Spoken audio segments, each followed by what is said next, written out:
Officials are calling for change after a rise in juvenile crime. The latest incident happened at a Wolcott Senior Center. Two teenagers broke in and vandalized the facility. Just take a look at the extensive damage.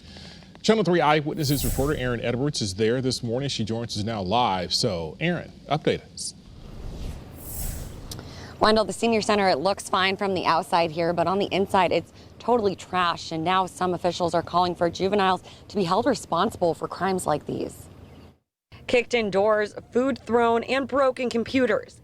That's just some of the damage at the Wolcott Senior Center. Police Chief Ed Stevens says the two teens responsible came from a nearby group home. They just walk out the door, and the home cannot stop them. The workers cannot stop them. They did report the juveniles missing. After the teens left the Senior Center, they stole a car, crashed into two parked cars, and then a telephone pole. When the teens were arrested at the crash scene, Chief Stevens says they had this message. They told us they know nothing happens to them. For a few hours, they were right.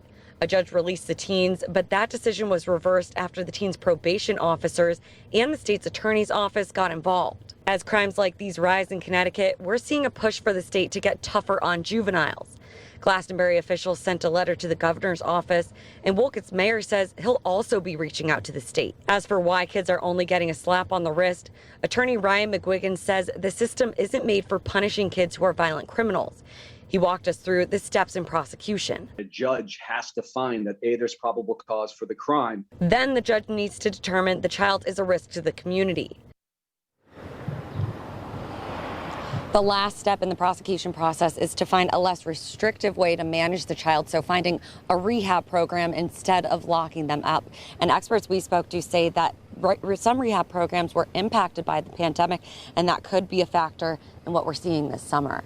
Live in Wolcott, Erin Edwards, Channel 3 Eyewitness News.